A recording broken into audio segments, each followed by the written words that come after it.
So to go way back to the beginning, before any of this began, I was a newspaper reporter for a few years, for 3 years. And then I left that job. I went and traveled full time for a while.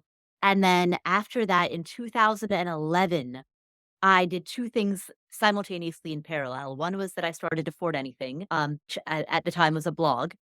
And the other was that I began a career, a full-time freelance writer in the world of personal finance. And so from 2011 until 2015, 16, those two tracks ran in parallel, in which I was simultaneously building Afford Anything, the brand, the blog, while also making my money as a freelancer. They mutually benefited either. There's a lot of mutual crossover between the two because a lot of times the clients that I would get for my freelance writing work were clients who found me or knew my name and reputation because of the blog.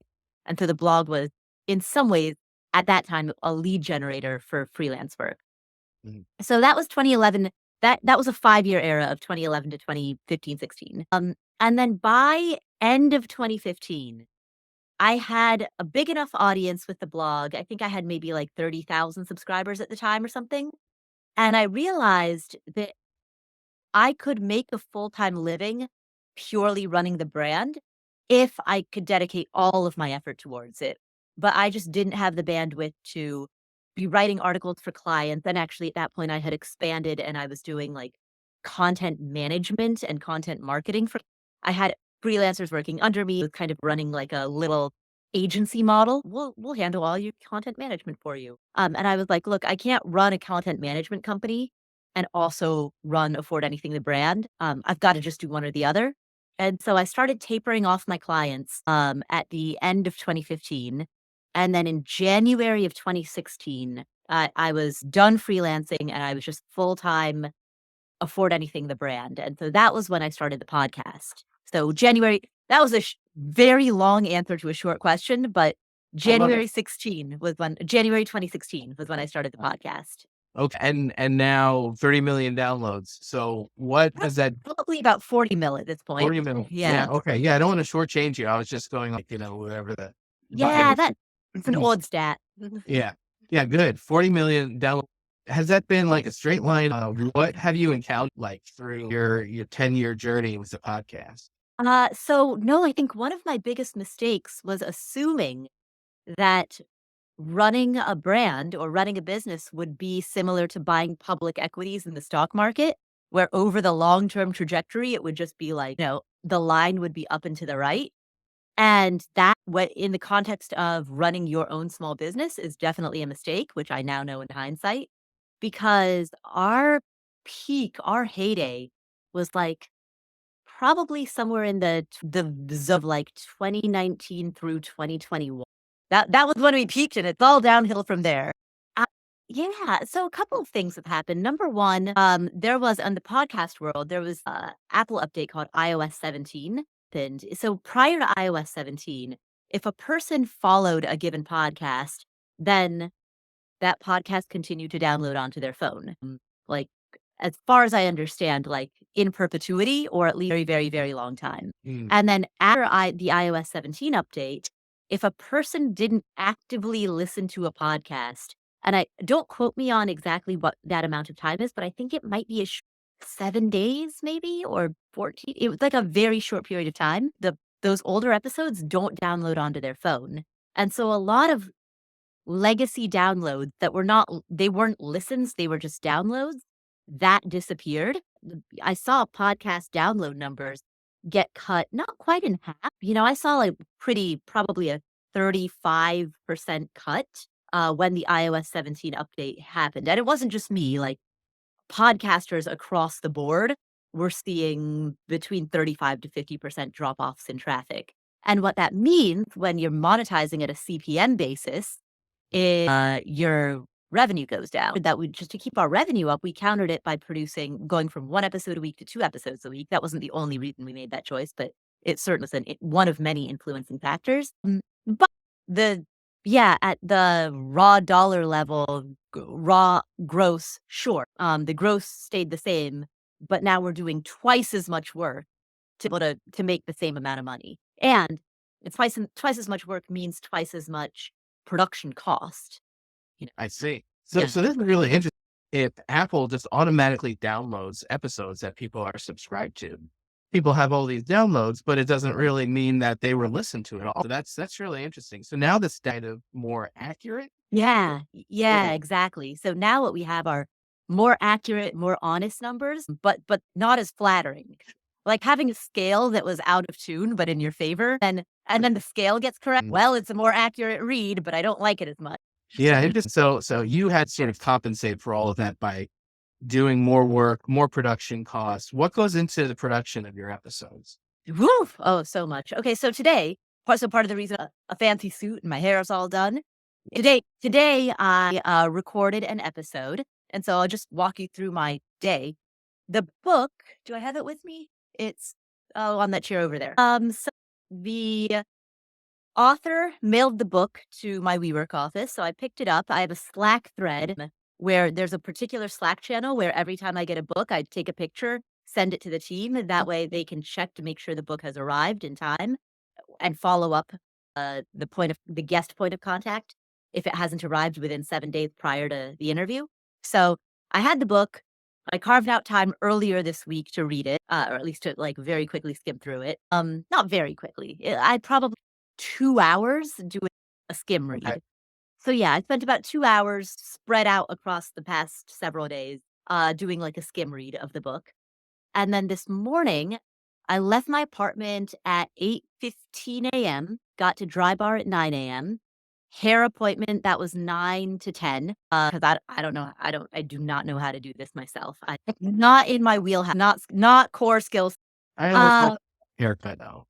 well, it looks so yeah, Dry Bar was 9 to 10, and then I walked from Dry Bar over to the studio where I, do my shoot. So I got to the studio at, like, 10:15, and then because I mentioned I left my apartment at 8:15 to get to Dry Bar by 9, I'm not doing my makeup till, like, 8 AM. So I get to the studio at, like, 10:15 AM, and then I just do my makeup in the studio bathroom from 10:15 to, like, 10:45. And so then that puts me on track to be in the studio by 11 AM. The producer gets the guest. Guest comes, we sit down, we do the episode. So we record the interview. And so that runs from 11 until 12:30-ish. And so then interview wraps at around 12:30. The guest and I chat for a while. I walk him to the elevator. We say goodbye. So at that point, it's 12:45. After that, I have a talk with the producer because the producer's like, "Hey, you should know when the guest arrived, he didn't have the QR code, so he couldn't get through security. So there Mhm. was a snafu about that. And I think that if you change this and this and this within your automated email sequence when a guest, then they would have it might improve the security code." So the producer and I then had that conversation and we looped in a different team member on a Slack thread to like talk about how to refine the guest arrival process.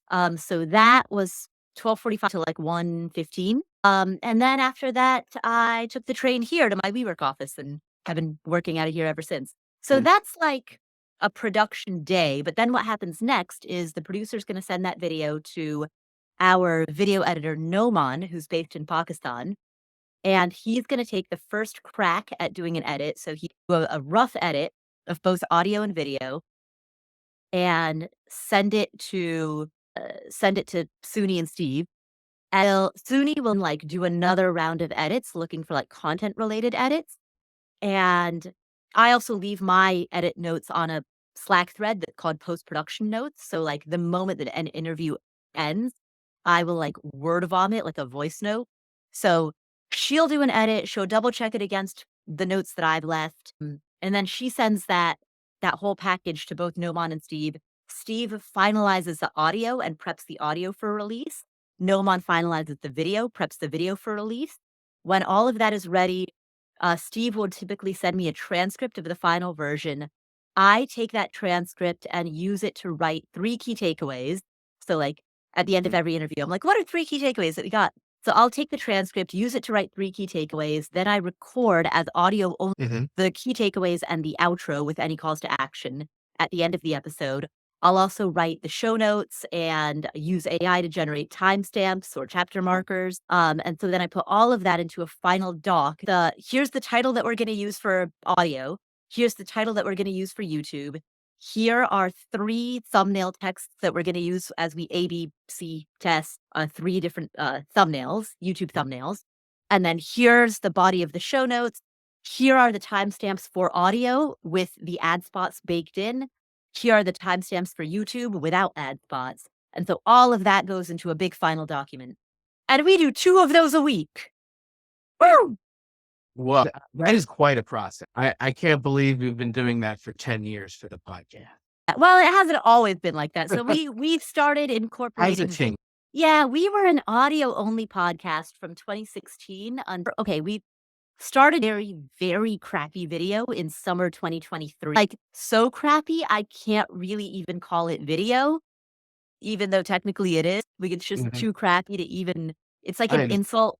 It's an insult to the field of video to call it video. So and then actually recording out of this particular studio space, that we have for our guest interviews, that started sometime in 2024. So, yeah. Yeah, the process has come a long way over the last 10 years now, is what we're getting at. What do you think, were some of the elements that, really encouraged people to enjoy and share and build the growth that you've had? I think a few things. So I got the advice early on. I got this advice from Joe Saul-Sehy. He said, "Make a decision as to, do you wanna be like an informal, relaxed chat show? Do you wanna be like a slapstick comedy show? Do you wanna be like the heady intellectual think show?" Like, there are all kinds of styles and tones and, like, moods that a given podcast has, and none are, like, quote, unquote, "right or wrong." Pick one. Pick one and, like, stick to that. And so, really early on, I was like, "We're gonna be the deep dive, like, intelligent think show.